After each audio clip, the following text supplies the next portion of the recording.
Você já sentiu o chão desaparecer sob seus pés? Aquela sensação de que algo que era seu, algo que definia uma parte de quem você é, simplesmente se foi? Pode ser um amor, um sonho, uma amizade, a juventude ou até mesmo uma versão de si mesmo que não existe mais. Vivemos em uma cultura que celebra a vitória, o acúmulo, o ganho. Somos ensinados desde cedo a lutar pelo que queremos, a conquistar, a nunca desistir. Mas e se eu te dissesse que a lição mais profunda e transformadora da vida não está no que ganhamos, mas no que aprendemos a perder? Essa ideia pode parecer desconfortável, até mesmo pessimista. Mas não se trata de desistir. Pelo contrário, trata-se de encontrar uma força que não sabíamos possuir. Uma sabedoria que só emerge das cinzas do que foi perdido. Imagine por um instante se, em vez de lutar contra a correnteza da vida, você aprendesse a navegar nela, aceitando que algumas ondas inevitavelmente levarão coisas embora.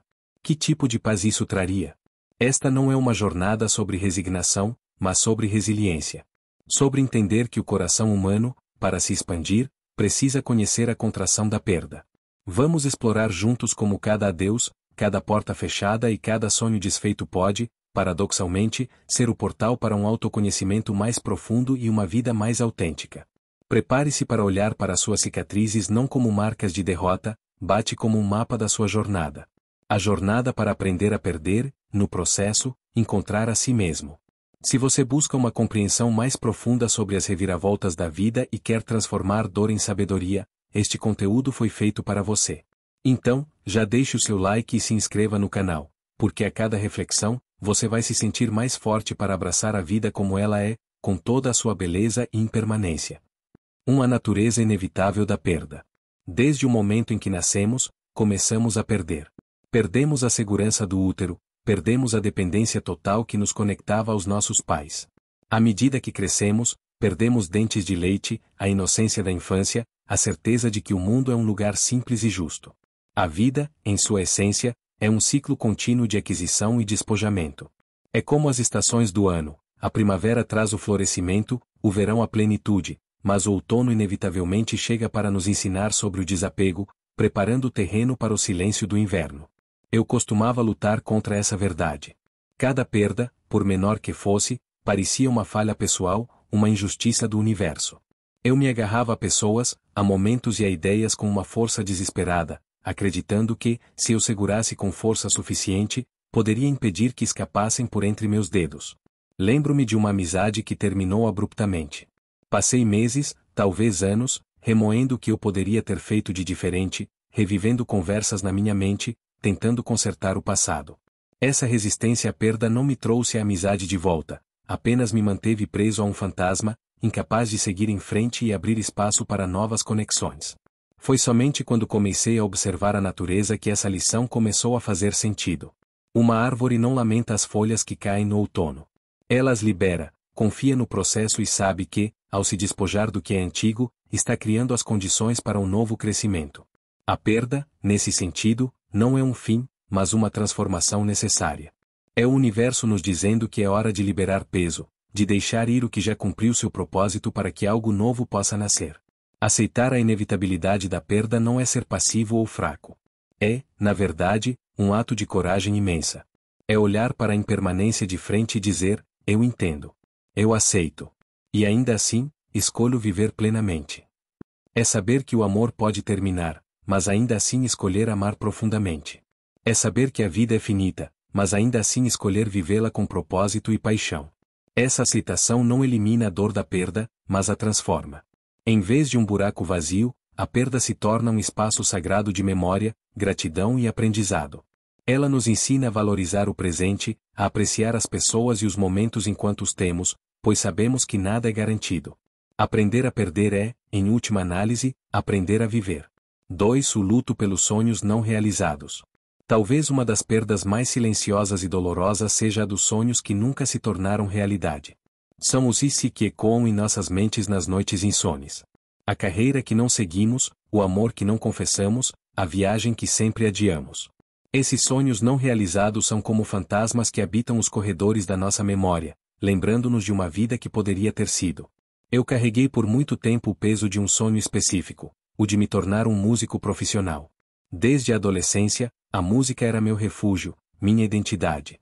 Eu visualizava palcos, aplausos, a vida na estrada. No entanto, a vida tomou outros rumos. As responsabilidades, o medo do fracasso, as escolhas seguras foram, aos poucos, silenciando a melodia. Por anos, senti uma amargura profunda sempre que via alguém vivendo o sonho que eu havia abandonado. Era uma perda que eu não me permitia sentir, porque, afinal, como se pode perder algo que nunca se teve? A verdade é que nós podemos, e nós o fazemos. Nós lamentamos a perda do potencial, da possibilidade. Esse luto é complicado porque é invisível. Ninguém nos oferece condolências pela carreira que não tivemos ou pela pessoa que não nos tornamos. É uma dor solitária, muitas vezes mascarada por uma fachada de contentamento com a vida que temos. Mas ignorar essa dor é perigoso. Ela se transforma em ressentimento, em uma crítica constante a nós mesmos e ao mundo, envenenando nossa capacidade de encontrar alegria no presente. O primeiro passo para curar essa ferida é permitir-se sentir o luto. É reconhecer a dor da perda daquele futuro imaginado. É sentar-se com o fantasma do seu sonho e dizer: eu vejo você. Eu sinto sua falta. Eu lamento que não tenhamos nos tornado realidade. Dar nome a essa perda, validá-la, é um ato de autocompaixão imenso. Significa parar de se punir pelas escolhas do passado, em vez disso, honrar o desejo que existiu. Depois de viver o luto, vem a reintegração. O que aquele sonho representava para mim? No meu caso, a música não era apenas sobre fama, era sobre expressão, criatividade e conexão. Percebi que, embora o sonho profissional tivesse morrido, a essência dele ainda poderia viver. Comecei a compor novamente, não para o mundo, mas para mim. Juntei-me a uma banda local, tocando em bares pequenos nos fins de semana. A alegria que encontrei nesses momentos era mais pura e autêntica do que qualquer fantasia de sucesso que eu já tive. Perder o sonho me forçou a encontrar a essência. E, nessa essência, descobri uma nova forma de realização, mais quieta, mais madura, mas incrivelmente real. 3. A perda de relações e o vazio que fica. Os seres humanos são criaturas de conexão. Nossas vidas são tecidas com os fios dos relacionamentos que construímos. Por isso, a perda de uma pessoa importante, seja por morte, término ou distanciamento, pode parecer um rasgo no tecido da nossa própria existência. De repente, há um vazio. Um silêncio onde antes havia risadas, um espaço vazio na mesa, um nome que não podemos mais ligar. Lembro-me vividamente da dor de um término de relacionamento. Não foi apenas a perda da pessoa, mas a perda da rotina, das piadas internas, dos planos futuros. Foi a perda da identidade que eu tinha construído como parte daquele nós. De repente, eu era apenas eu novamente, e esse eu parecia incompleto, fragmentado. O mundo, que antes parecia colorido e cheio de possibilidades, tornou-se cinza e assustador. A solidão era física, uma dor no peito que me acompanhava a toda parte. Nesses momentos, a tendência é tentar preencher o vazio o mais rápido possível. Mergulhamos no trabalho, em novos hobbies, em outras pessoas, qualquer coisa para não ter que encarar a vastidão da ausência. Mas essa é uma solução temporária.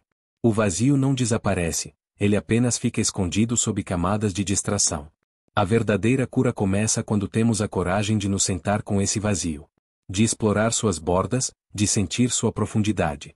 Fazer as pazes com o vazio significa entender que ele não é um sinal de que algo está errado com você. Ele é simplesmente o espaço que aquela pessoa ocupava. É a prova da profundidade do amor e da conexão que existiu. Tentar apagar o vazio é como tentar apagar a memória da pessoa. Em vez disso, podemos aprender a coexistir com ele. Com o tempo, o vazio muda de forma. A dor aguda se transforma em uma melancolia suave, uma saudade que, às vezes, até traz um sorriso ao rosto ao lembrar dos bons momentos. Além disso, a perda de um relacionamento nos força a um reencontro fundamental, o reencontro com nós mesmos. Sem o espelho do outro, somos obrigados a nos perguntar: quem sou eu agora? O que eu quero? Do que eu gosto? É uma oportunidade dolorosa, mas poderosa, de reconstruir nossa identidade em nossos próprios termos. Aprendemos a ser nossa própria companhia, a encontrar alegria em nossa própria presença. Descobrimos uma força e uma autossuficiência que não sabíamos que tínhamos. Perder alguém que amamos nos quebra, é verdade. Mas somos nós que escolhemos como juntar os cacos. E, muitas vezes, a pessoa que emerge dessa reconstrução é mais resiliente, mais compassiva e mais inteira do que era antes. 4. A arte de deixar ir. Deixar ir é uma das frases mais ditas e menos compreendidas em nossa busca por paz interior. Soou para mim, por muito tempo, como um sinônimo de desistência, de frieza, de apagar o passado. Como eu poderia deixar ir algo que foi tão importante, que moldou quem eu sou? A verdadeira arte de deixar ir não é sobre esquecer, mas sobre liberar. É soltar o controle, a resistência e a necessidade de que as coisas fossem diferentes. Minha maior lição sobre isso veio de uma perda material. Eu perdi quase todos os meus pertences em uma enchente. Anos de memórias, fotos, livros, cartas, foram levados pela água. No início, o sentimento foi de devastação total. Eu me sentia nu, despojado da minha história. Tentei desesperadamente salvar o que podia, limpando a lama de objetos que já não tinham salvação. Foi um processo exaustivo e frustrante. Em um momento de total esgotamento, eu sentei no meio da bagunça e simplesmente parei de lutar. E nesse silêncio, uma clareza surgiu. Eu não era aquelas coisas. Minha história não estava nos objetos, mas dentro de mim. As memórias, o amor, as lições, tudo isso estava intacto. Deixar ir os objetos não significava deixar ir as memórias. Significava aceitar que a forma física dela se foi, mas a essência permanecia. Foi uma libertação. Percebi o quanto de energia eu gastava me apegando a coisas, a pessoas, a resultados, e como esse apego era a verdadeira fonte do meu sofrimento. A filosofia estoica me ajudou a aprofundar essa compreensão. Os estoicos nos ensinam sobre a dicotomia do controle, a ideia de que devemos focar nossa energia apenas no que podemos controlar, nossos pensamentos, nossas ações, nossos valores, e aceitar com serenidade o que não podemos, o passado, as ações dos outros, a morte. Deixar ir, sob essa ótica, é um ato de sabedoria. É reconhecer os limites do nosso poder e encontrar liberdade nessa aceitação. Uma prática que adotei foi a da visualização. Quando me pego apegado a um ressentimento ou a uma dor do passado, eu me imagino segurando uma pedra pesada. Sinto o peso dela, a tensão nos meus músculos. Então, eu visualizo minha mão se abrindo lentamente, e a pedra caindo. Sinto o alívio imediato nos meus braços, a leveza que toma conta. Deixar ir não é um evento único, mas uma prática contínua. É escolher, dia após dia, abrir a mão e soltar o peso que não precisamos mais carregar. Não é apagar a história, mas escolher não ser mais um prisioneiro dela. É a arte de caminhar para o futuro com as mãos e o coração abertos para o que vier. 5. Redefinindo o fracasso. Em nossa sociedade, fracasso é uma palavra suja. É vista como o oposto do sucesso, um beco sem saída, uma marca de vergonha. Crescemos com um medo paralisante de fracassar. Esse medo nos impede de tentar coisas novas, de assumir riscos, de sermos vulneráveis. Mas e se o fracasso não for o fim da linha? E se ele for, na verdade, um dos nossos professores mais valiosos? Aprender a perder é, em grande parte, aprender a fracassar e a redefinir o que isso significa. Lembro-me do meu primeiro grande projeto profissional que fracassou espetacularmente. Eu havia investido meses de trabalho, noites sem dormir e uma quantidade enorme de esperança. Quando ficou claro que não daria certo, senti uma onda de vergonha que me consumiu. Eu me escondi. Evitei o contato com colegas, me sentindo como uma fraude. Para mim, aquele fracasso definia minha competência, meu valor como profissional. Levei muito tempo para perceber que o fracasso é um evento, não uma identidade. O projeto fracassou, eu não era um fracasso. Essa distinção é crucial. Quando separamos o resultado da nossa identidade, abrimos espaço para a curiosidade. Em vez de eu sou um fracasso, a pergunta se torna o que eu posso aprender com isso. Foi o que fiz. Forcei-me a analisar o que deu errado. Onde eu poderia ter planejado melhor? Onde a comunicação falhou? Onde eu superestimei minhas capacidades? Essa análise, embora dolorosa, foi a aula mais importante da minha carreira. Aprendi mais com aquele fracasso do que com todos os meus sucessos combinados. O sucesso muitas vezes nos ensina pouco, ele apenas confirma o que já sabemos. O fracasso, por outro lado, ilumina nossas fraquezas, nossos pontos cegos, nossas suposições equivocadas. Ele é um feedback brutalmente honesto que, se tivermos a coragem de ouvir, nos torna mais fortes, mais sábios e mais resilientes. Thomas Edison disse a famosa frase: "Eu não falhei. Apenas descobri 10.000 maneiras que não funcionam." Essa mentalidade transforma o fracasso de um veredito em um dado. Cada fracasso é simplesmente uma coleta de informações sobre o que não fazer da próxima vez. Adotar essa perspectiva é libertador. O medo de fracassar diminui, porque o pior que pode acontecer não é mais uma catástrofe existencial, mas uma oportunidade de aprendizado. Aprender a perder significa abraçar nossos fracassos. Significa celebrá-los como medalhas de honra, como prova de que tivemos a coragem de tentar. Significa contar nossas histórias de fracasso com a mesma honestidade com que contamos as de sucesso. Ao fazer isso, não apenas nos libertamos da tirania da perfeição, mas também damos permissão para que outros ao nosso redor façam o mesmo. Redefinir o fracasso é um ato radical de autoaceitação e um passo essencial para uma vida vivida com autenticidade e coragem. 6. Encontrando força na vulnerabilidade. Fomos ensinados a associar força com invulnerabilidade. O herói estoico, o líder inabalável, a pessoa que aguenta firme sem derramar uma lágrima. Em face da perda, a mensagem muitas vezes é: seja forte. Mas o que isso realmente significa? Por muito tempo, eu interpretei isso como: não sinta, não mostre sua dor. Eu construí muros ao redor do meu coração, acreditando que a vulnerabilidade era uma fraqueza que eu não podia me dar ao luxo de mostrar. Essa armadura, no entanto, é incrivelmente pesada. E, pior, ela não nos protege da dor, ela apenas nos isola da cura. A verdadeira cura acontece na conexão, na partilha, na permissão para ser visto em nossa fragilidade. Foi uma perda particularmente devastadora que me ensinou isso. Eu tentei, como sempre, ser forte. Mantive a compostura no trabalho, sorri para os amigos, e chorei sozinho no escuro. Mas a dor não diminuía, pelo contrário, ela se tornava mais densa, mais sufocante. O ponto de virada veio quando um amigo, percebendo meu isolamento, simplesmente sentou-se ao meu lado e disse: "Você não precisa fingir comigo. Está tudo bem não estar bem." Essas palavras simples quebraram minha armadura. Eu desabei. Chorei, falei sobre minha dor, meu medo, minha confusão. E, pela primeira vez em semanas, senti um alívio. Não porque meu amigo tinha as respostas ou podia consertar a situação, mas porque ele estava disposto a testemunhar minha dor sem julgamento. Ele entrou na arena comigo. A pesquisadora Brené Brown define vulnerabilidade como incerteza, risco e exposição emocional. É esse lugar de coragem. É a disposição de se mostrar mesmo sem garantias do resultado. Ao compartilhar nossa dor, corremos o risco de sermos julgados ou incompreendidos, mas também abrimos a porta para a empatia, a conexão e o amor. Descobri que a força não está em não sentir, mas em ter a coragem de sentir plenamente e ainda assim continuar. A vulnerabilidade também é uma porta de entrada para a autocompaixão. Quando nos permitimos ser imperfeitos e frágeis, paramos de nos exigir uma força sobre-humana. Começamos a nos tratar com a mesma gentileza e compreensão que ofereceríamos a um amigo querido passando pela mesma situação. Perguntamo-nos: o que eu preciso agora? Talvez seja descanso, talvez um abraço, talvez apenas um momento para chorar sem culpa. Aprender a perder nos obriga a confrontar nossa própria vulnerabilidade.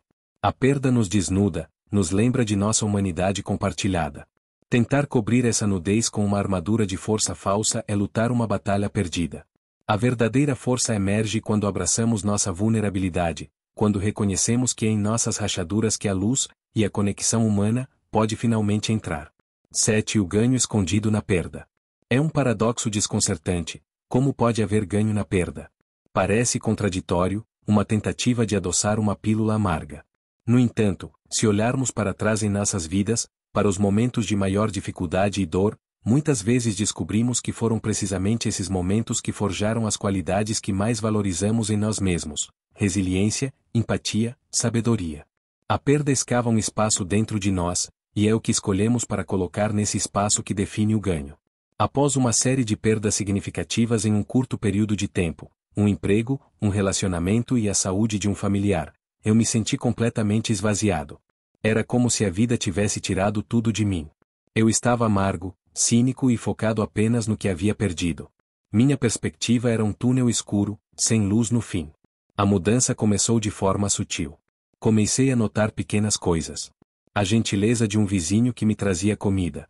A beleza de um pôr do sol que eu nunca tinha tempo para apreciar.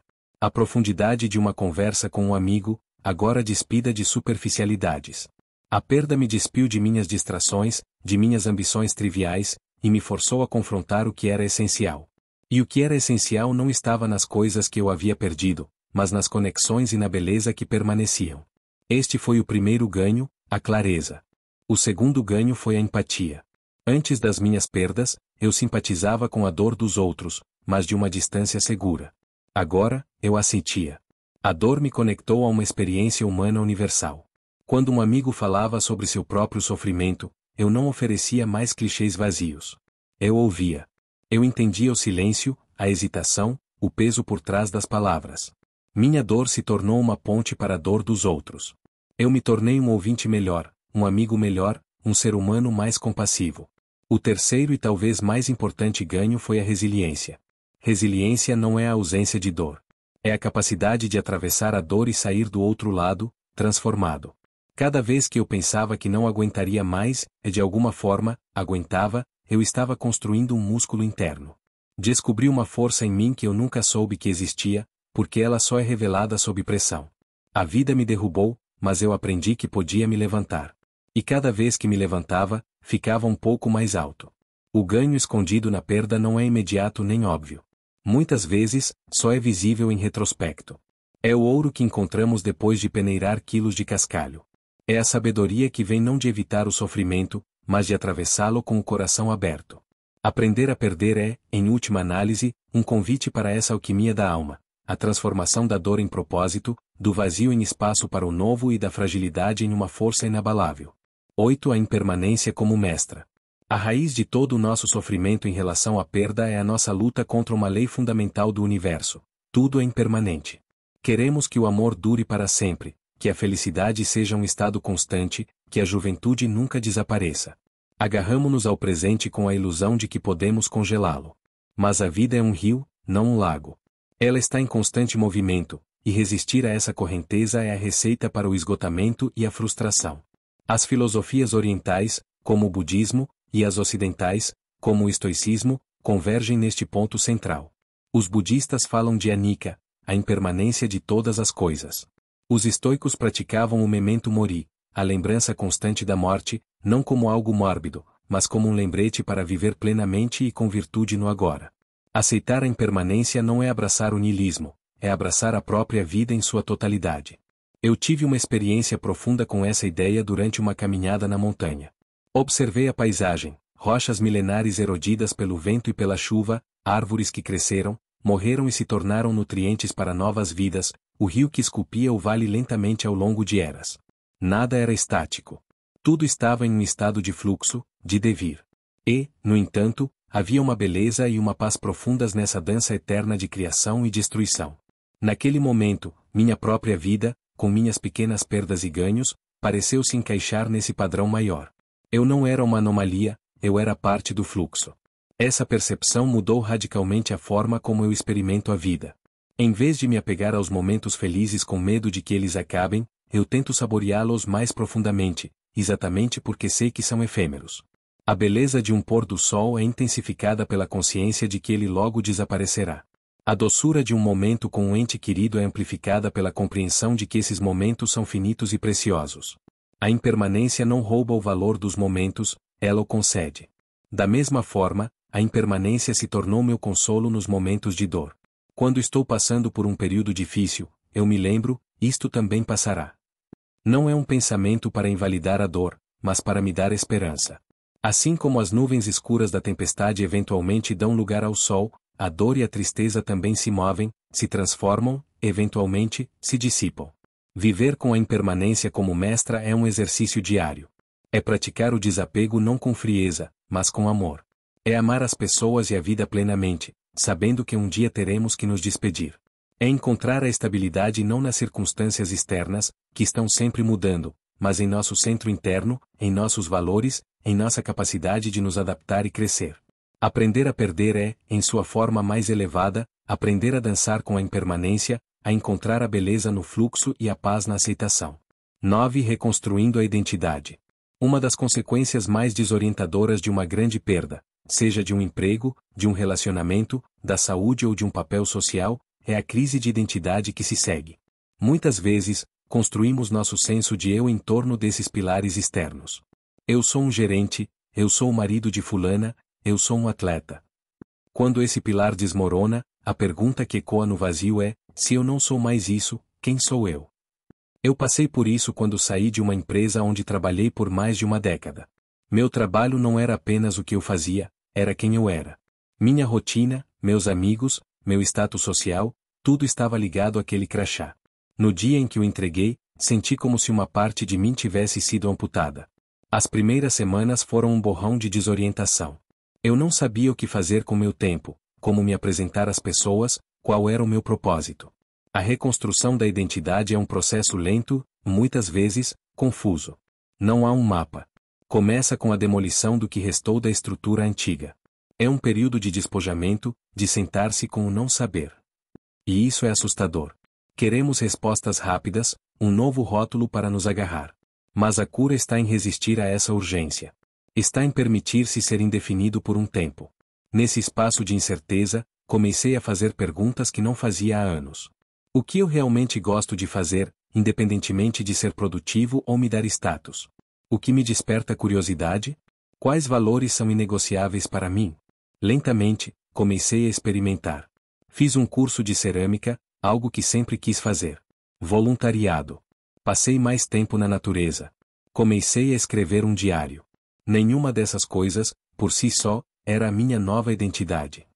Mas, juntas, elas eram pequenos tijolos, construindo uma nova fundação. O que descobri é que minha identidade anterior era frágil porque se baseava em algo externo e irrevogável. A nova identidade que eu estava construindo era mais resiliente porque se baseava em qualidades internas. Minha curiosidade, minha criatividade, minha compaixão, meus valores. Essas são coisas que ninguém pode tirar de mim. A perda nos força a mergulhar mais fundo, para além dos rótulos e papéis superficiais. Ela nos convida a construir um senso de identidade que não depende do que temos ou do que fazemos, mas de quem somos em nossa essência. É um processo de voltar para casa, para nós mesmos. A pessoa que emerge do outro lado dessa reconstrução não é apenas uma versão remendada da antiga. É alguém mais autêntico, mais integrado e com um senso de si mesmo que é, ao mesmo tempo, mais humilde e mais forte. Perder uma identidade pode ser o catalisador para encontrar a nossa verdadeira essência. 10. Cultivando a gratidão pelo que permanece. Quando uma perda nos atinge, nossa visão tende a se afunilar. O foco se fixa intensamente no que se foi, no buraco que ficou. A dor é tão avassaladora que pode ser difícil, se não impossível, ver qualquer outra coisa. No entanto, mesmo no inverno mais rigoroso, a vida persiste. E uma das práticas mais poderosas para nos ajudar a navegar pelo luto e encontrar um caminho a seguir é a da gratidão. Não estou falando de uma gratidão forçada ou tóxica, do tipo seja grato pelo que você tem que invalida a dor. Estou falando de uma prática gentil e intencional de ampliar nossa visão, de reconhecer que, ao lado do vazio da perda, existem coisas que permanecem.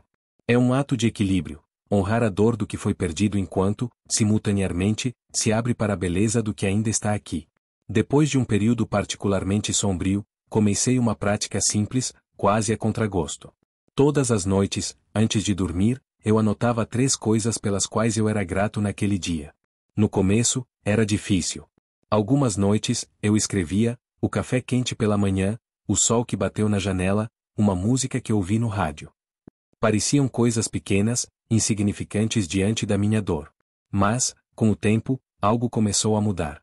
Meu cérebro, que estava treinado para procurar o que estava faltando, começou a ser retreinado para procurar o que estava presente. Comecei a notar mais coisas durante o dia para poder anotá-las à noite. A gentileza de um estranho, o sabor de uma refeição, o conforto da minha cama. A prática não eliminou minha tristeza, mas criou um contrapeso. Ela me lembrou que minha vida não era apenas a minha perda. Minha vida também era essas pequenas centelhas de luz. A gratidão nos âncora no presente. A dor da perda muitas vezes vive no passado, lembrando o que tínhamos, ou no futuro, imaginando uma vida sem o que perdemos. A gratidão nos traz de volta para o aqui e agora, para o que é real e tangível neste exato momento. Ela nos ajuda a perceber que, mesmo que o quadro geral pareça sombrio, há pixels de cor e luz espalhados por toda parte. Cultivar a gratidão é também uma forma de honrar o que foi perdido. Se perdemos uma pessoa amada, podemos ser gratos pelo tempo que tivemos com ela, pelas lições que aprendemos, pelo amor que compartilhamos. Essa gratidão não apaga a dor da ausência, mas a enquadra em um contexto de significado e amor. Ela transforma a memória de algo puramente doloroso em algo agridoce e precioso.